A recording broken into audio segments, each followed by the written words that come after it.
The moment Mark stood up, the clinking of champagne glasses and the polite murmur of conversation faded away. It was Mom's 60th birthday party, held in the fancy ballroom of the Grand Magnolia Hotel. Everyone who was anyone in our social circle was there, and so were they.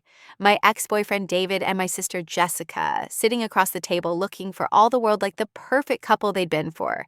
Well, for exactly 17 years now. The lump that always formed in my throat when I saw them was there.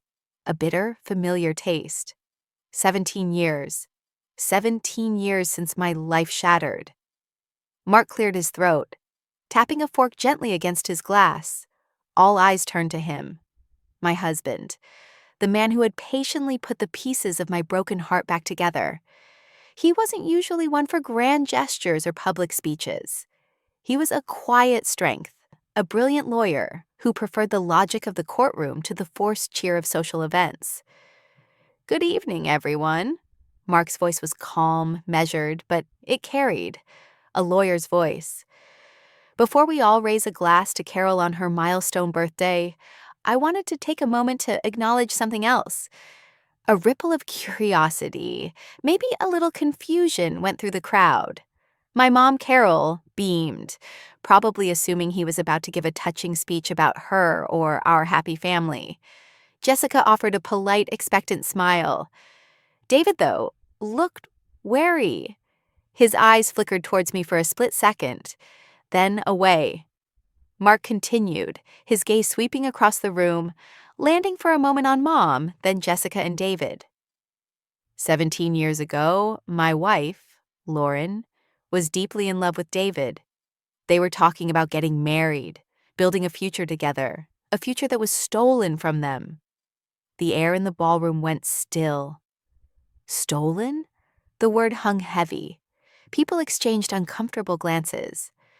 My mom's smile faltered. Jessica's eyes widened slightly. David just stared down at his hands in his lap. Mark's voice grew a little colder, losing the polite edge. Many of you believed, as I did for a long time, that David simply chose Jessica over Lauren, that it was a messy love triangle, a young man's change of heart. That was the story put out, wasn't it, Carol? He looked directly at my mother. Her face was starting to lose its color. "Mark, I don't think this is appropriate," she began, her voice tight. "Oh, it's entirely appropriate, Carol," Mark interrupted, cutting her off. "Because the truth is, David didn't choose Jessica. He was forced to marry her. Blackmailed, to be precise." A collective gasp swept through the room. Blackmailed? My sister's husband? Forced by who? All eyes now darted from Mark to David and Jessica, then to my mother. Jessica looked horrified, shaking her head slightly. David finally looked up, his face pale and drawn. And the person who orchestrated that blackmail, who destroyed Lauren's relationship and manipulated her sister into a forced marriage? Mark's voice dropped slightly, but it was like a laser beam. He pointed, not dramatically, but with quiet certainty, at my mother. "It was Carol, Lauren's mother, your birthday girl." Chaos erupted. Murmurs turned into shocked exclamations. My mom cried out, "How dare you? This is insane!" Jessica started to cry. David finally spoke, his voice barely a whisper. "Mark, don't..." But Mark wasn't done. He held up a single piece of paper, not a stack, just one sheet. "This," he said, his voice ringing with authority, "is just one piece of the puzzle. A signed affidavit from a private investigator outlining communication logs and offshore account transfers from 17 years ago. Transfers directed by Carol. Transfers that ultimately led to the leverage she used against David's family. The leverage that forced him to marry Jessica or face ruin." He paused, letting the weight of his words sink in. The silence that followed was deafening, punctuated only by Jessica's quiet sobs and my mother's furious, disbelieving sputtering. This was it. The moment I had replayed in my mind 1,000 times. The moment the truth would finally come crashing down. And it was even more dramatic, more public, and more devastating than I could have ever imagined. To understand the magnitude of that moment, you have to go back to 17 years ago. I was 23, working my first real job after college, renting a tiny apartment downtown, and I was head over heels in love with David. He was kind, smart, funny, everything I'd ever wanted. We'd been together for 2 years, and things were getting serious. Rings had been looked at, future plans whispered about late at night. My family knew David, of course. Mom and Dad seemed to like him well enough. Emily, my older sister, Emily, she was always a little cooler, a little more reserved. We weren't super close, not like some sisters, but we got along okay. She wasn't dating anyone seriously at the time. Then things changed. Fast. It started subtly. Mom would ask David questions about his family. Not just polite inquiries, but probing questions about his father's business, their assets, old family history. It felt a little nosy, but I didn't think much of it. Mom was always a bit like that. She came from a humble background and had married into Dad's slightly more established family, and she was always very focused on appearances and making connections. Then David started acting strange, distant, agitated. He was withdrawn, constantly on his phone, whispering during calls. When I asked him what was wrong, he'd just say it was stress from work or a family issue he couldn't talk about. He seemed terrified. His parents, who had always been warm and welcoming to me, suddenly became cold, avoiding my calls, even canceling a dinner we had planned. One rainy Tuesday afternoon, David showed up at my apartment looking like he hadn't slept in days. He was shaking. He sat me down, held my hands, and through tears he told me something I couldn't process. "I can't do this, Lauren," he choked out, his eyes filled with pain. We can't be together anymore." My world stopped. "What? Why? What are you talking about?" He wouldn't look at me. I'm going to marry Jessica." The words made no sense. Jessica? My sister? They barely knew each other. They'd met maybe a handful of times at family dinners, exchanged polite hellos. There was no connection, no spark, nothing. "Are you serious? That's crazy. Why would you marry Jessica? You love me." I was bewildered, then furious. "Is this some kind of sick joke?" "It's not a joke, Lauren," he said, his voice flat, dead. "I have to. My family. There's something happening. I have to do this. It's the only way." "The only way for what?" "David, tell me what's going on. Why Jessica? Does Mom know about this? Did she—" My mind was racing, trying to find a rational explanation in this sudden, insane twist. He just shook his head, tears streaming down his face now. "I can't tell you. Please, just know that I'm so sorry. This is killing me. But I have no choice." He stood up, avoiding my desperate grasp. "Goodbye, Lauren." And he walked out of my apartment, out of my life, leaving me standing there in the rain-streaked light, completely devastated and utterly confused. The next few days were a blur of pain and disbelief. My family acted strangely. Mom and Dad were unusually tense, speaking in hushed tones. Jessica avoided me, looking guilty whenever I tried to talk to her. When I finally confronted Mom, demanding to know what was happening, she played the role of the concerned, but slightly exasperated mother. "Oh, Lauren, sweetheart," she said, taking my hands, a look of false sympathy on her face. "I know this is hard for you to understand. David and Jessica, they just connected on a deeper level than you realized. Sometimes these things happen. Hearts change. He realized Jessica was a better fit for him." I pulled my hands away. "That's a lie, Mom. He was just here telling me he loved me, talking about our future. Something is going on. He said he had to marry her. He was terrified." Mom's demeanor shifted instantly. Her eyes narrowed, her voice dropped to a cold, hard whisper. "Don't be ridiculous, Lauren. You're upset. You're making things up. David chose Jessica. They are in love. You need to accept that and move on. Don't you ever say otherwise. Do you understand? The look in her eyes was chilling. It wasn't just a mother trying to console her daughter. It was a warning, a threat, almost. And in that moment, the seed of suspicion was planted. My own mother was involved. She wasn't just passively accepting this bizarre turn of events. She was actively shutting down any questions. David and Jessica's wedding was a whirlwind, fast, quiet, almost secretive. I refused to go. I couldn't. Watching the man I loved marry my sister, knowing he was somehow forced into it, was a level of pain I couldn't endure. My absence caused a stir in the family, reinforcing the narrative that I was the heartbroken, bitter ex, unable to cope with the reality that David had simply chosen my sister. My family, Mom, Dad, and now Jessica and David, presented a united front. They didn't reach out. They didn't explain. They just shut me out. I was isolated.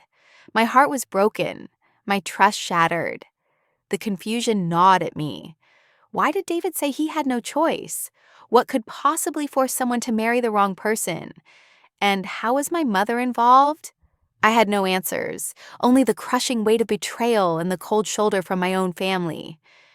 The next few years were hard, really hard. I threw myself into work trying to numb the pain. I moved across town, needing physical distance from the memories, from them. Every time I saw them together at a family gathering I couldn't avoid, it was a fresh wound. They played the part of the happy couple, though I often caught fleeting glimpses of something else, a forced smile from David, a strained look in Jessica's eyes, but they never gave anything away. My mother was always nearby, watching, ready to steer the conversation away from the past. I tried dating, but it felt hollow. How could I trust anyone when the people closest to me had betrayed me so completely? My relationship with my family became superficial. We saw each other on holidays, exchanged polite pleasantries, but the warmth was gone, replaced by a thick layer of unspoken history, of lies and hurt. They were the perfect successful family unit, while I was the slightly off-center daughter, still single, clearly carrying the scars of the past. Slowly, painstakingly, I rebuilt my life. I focused on my career, saved money, bought my own small apartment. I made new friends, people who knew nothing of the tangled, twisted mess that was my family history. I learned to rely on myself. I became fiercely independent, guarded, and determined never to be blindsided or controlled again. The pain never entirely vanished, but it transformed into a quiet strength, a resilience I didn't know I possessed. Then I met Mark. He was a colleague, a lawyer in a different department at a company I was working with. He was steady, kind, intelligent, and he listened. Really listened. I was hesitant to open up about my past, but there was something about him that felt safe. I eventually told him a truncated version of the story, the boyfriend who suddenly left me for my sister, the confusing circumstances, my family's strange reaction. I left out the part about my mother's possible direct involvement. It still felt too crazy, too painful to articulate fully. Mark didn't push for details, but he could see the lingering pain. He was patient. He showed me what a healthy, trusting relationship felt like. We dated for several years, and he became my best friend, my confidant. When we decided to get married, I was happy, but there was still a part of me that felt like a damaged version of the person David was supposed to marry. Mark knew there was more to the story than I had told him. He could sense the tension whenever my family was mentioned. He saw how they treated me, polite but distant, still subtly casting me as the emotionally fragile one. He didn't pry, but he was observant. A few years into our marriage, Mark was working on a complex corporate fraud case. It involved a tangled web of shell companies, offshore accounts, and historical real estate deals. One evening, he came home looking thoughtful. "Hey, remember you told me about your family's real estate business?" he asked. "Yeah, why?" We've been digging into some old transactions as part of this case, he said slowly, trying to follow money trails. An old holding company popped up, one that was used to channel funds offshore back in the late 90s, around 17, 18 years ago. The name on some of the preliminary paperwork, it was your mother's name, Carol Miller. It was a minor link in our case, nothing we're pursuing, but it just struck me as odd, given her business isn't usually involved in these kinds of international structures. My blood ran cold. 17, 18 years ago. The exact time David was forced to leave me and marry Jessica. My mother, offshore accounts, money trails. This was the first concrete hint, the first piece of solid ground in the swirling fog of my confusion. Mark, unknowingly, had just handed me a thread connected to the very heart of the mystery. That night I couldn't sleep. Mark's casual mention of my mother's name, offshore accounts, and that specific time frame brought all the suppressed pain and suspicion rushing back. The look in David's eyes, the terror. My mother's cold warning. It wasn't just a broken heart anymore. It felt criminal. The next morning, I sat Mark down and told him everything. Not the edited version, but the raw, messy truth. David saying he was forced. My mother's bizarre behavior and threat. My absolute conviction that this wasn't a choice, but a coercion. I told him about David's sudden strange behavior, his parents' coldness. Mark listened intently, his lawyer's mind piecing together the narrative. When I finished, he was quiet for a long moment. "Okay, Lauren," he said finally. "If what you're saying is true, and I believe you, then this wasn't a simple case of a boyfriend leaving you for your sister. This was something much darker, a conspiracy, blackmail at the very least, and given the timing and the players, it sounds like it could be tied to whatever that offshore activity was." He looked at me, his expression serious. "Do you want to know the truth? All of it, even if it's ugly?" "Yes," I said, my voice firm. The years of pain, confusion, and unanswered questions had solidified into an unshakable need for the truth. "I need to know." Mark started digging, not as part of his official work, but quietly, using his skills and resources as a lawyer. He was discreet, hiring a reputable private investigator to look into my family's finances from that period, focusing on offshore activity and any pressure put on David's family. He knew how to navigate public records, legal documents, and financial trails. What he uncovered was the shocking truth, far more twisted and calculated than I had ever imagined. David hadn't been kidding when he said he had no choice. My mother had indeed blackmailed him, but it wasn't something he had done. It was something from his father's past. Years before David and I met, his father had been involved in a business deal that skirted the edges of the law, perhaps even crossed the line into illegality, something involving questionable contracts or tax evasion.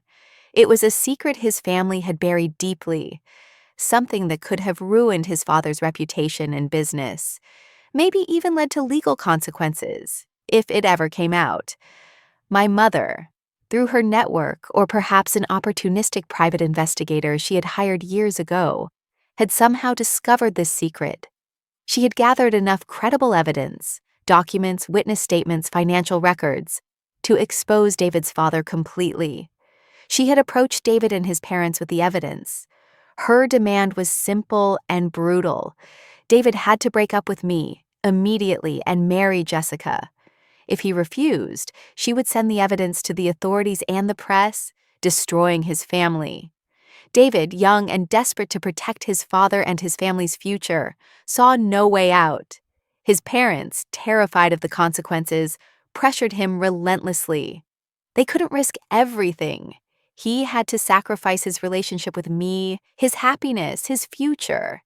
This was the truth David couldn't tell me, the terrible weight he carried. He wasn't just leaving me. He was saving his family from ruin by stepping into a gilded cage. But Mark's investigation didn't stop there. The blackmail explained how David was forced. But it didn't fully explain why my mother would go to such extreme, cruel lengths just to marry Jessica off, especially to someone she barely knew until recently. There had to be more to her motive than just wanting her older daughter settled. Mark dug deeper into my mother's financial history from that time. He found that her seemingly successful real estate business was, back then, in serious trouble. She had made some bad investments, incurred significant debts, and was on the verge of a major financial crisis that could have impacted my father's reputation, too. And David's family? They weren't just well off. They controlled significant hidden assets, trusts, and business connections that weren't immediately obvious from the outside. My mother, through her probing questions and investigation, had learned about these assets. The true, shocking motive. The forced marriage wasn't primarily about Jessica finding a husband. It was a calculated business transaction, a desperate move by my mother to access David's family's wealth and resources through the bond of marriage. She saw David as a lifeline, a way to save herself from financial ruin, and elevate her own status significantly by marrying him into the family. Jessica was just the available conduit. My mother sacrificed my happiness and David's freedom for her own financial gain and to maintain her social standing. Jessica was either a pawn or a willing accomplice who went along with her mother's scheme, possibly blinded by the prospect of marrying into wealth and status, or perhaps also pressured by Mom. Given Jessica's quiet nature, I suspected she was more of a pressured follower than a mastermind, but she was definitely complicit in the lie. This was the sickening reality. My world hadn't just been broken, it had been traded. Traded for money, for status, for my mother's desperate need to avoid failure. Armed with this knowledge, and the mounting evidence Mark had gathered, communication records, detailed financial trails connecting my mother's activities to David's family's vulnerability, sworn statements from people Mark and his PI had interviewed, former employees, business associates who suspected foul play but were afraid to speak up. We planned our move. We decided the birthday party was the place. Public, unavoidable, the perfect stage to tear down the perfect facade they had built on my broken heart, which brings us back to the ballroom. The stunned silence after Mark announced the blackmail and pointed at my mother. My mother recovered quickly, her face contorted with rage. "This is preposterous! Lies! He's making it all up! Lauren, control your husband!" Mark remained calm. "The evidence is extensive, Carol. Bank records, sworn testimony, communications. All pointing to your deliberate, calculated plan to blackmail David's family and force him into this marriage for your own financial gain." He looked at Jessica. "Jessica, did you know your marriage was founded on blackmail? Did you know your mother threatened to destroy David's family if he didn't marry you?" Jessica was sobbing openly now. I just, Mom said, she said he was in trouble and this was the only way to help him, and he cared about me more than he realized. Her voice was choked, a mix of genuine distress and the unraveling of years of self-deception. She clearly knew parts of it, enough to be complicit, but maybe not the full extent of the blackmail or the financial motive. Mark turned to David. David finally lifted his head, his eyes meeting mine for the first time in 17 years. There was a look of profound sadness and regret. "David," Mark said, 17 years ago, you were put in an impossible position. We understand that. But you also broke Lauren's heart and went along with a terrible lie. Now is your chance to tell the truth, to confirm what happened." All eyes were on David. The tension was unbearable. My mother was hissing at him. "David, don't you dare!" Jessica was pleading through her tears. David took a deep breath. He looked at his parents across the room, who looked terrified. He looked at my mother, his face hardening with resentment. And then he looked at me. "It's true," he said, his voice trembling but clear. "It's all true, Carol. Your mother, she found out about something from my father's past, something that would have ruined us. She came to us with proof. She said, if I didn't marry Jessica, she would expose everything. I begged her. I tried to find another way. But there was no time. My parents, they were frantic. They said I had to protect the family name, the business. I had to do it. Marry Jessica. I was never in love with Jessica. I loved Lauren, and I was forced to destroy her life and mine. His confession ripped through the ballroom. Gasps, murmurs, outright exclamations of shock and disgust aimed at my mother.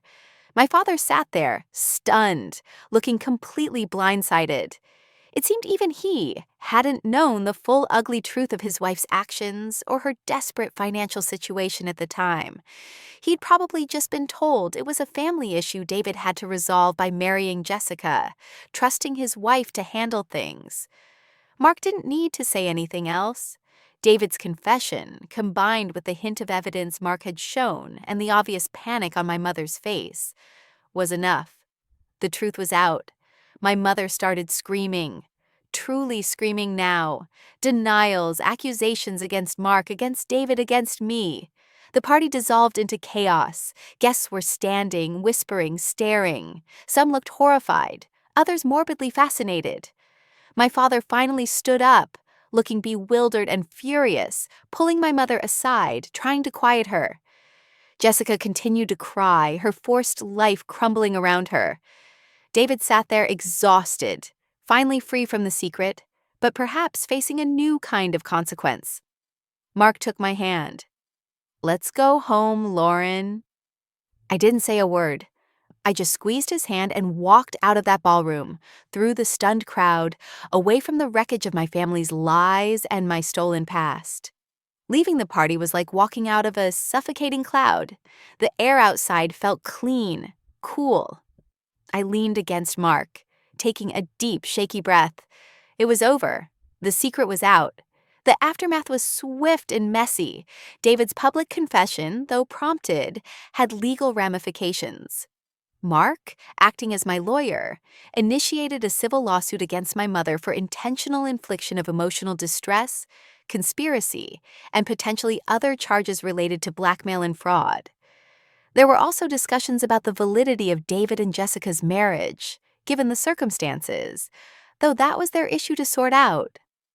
The exposure of my mother's financial situation from 17 years ago, combined with the evidence Mark had, led to investigations into her past business practices. My father, innocent of the blackmail but complicit in the subsequent cover-up by accepting the lie, was devastated. Their marriage, already strained by my mother's controlling nature, didn't survive the fallout and the public shame. My mother faced legal consequences, financial ruin as the details of her past debts and scheme came to light, and social ostracization. The perfect facade she had built crumbled entirely. Jessica and David's marriage ended.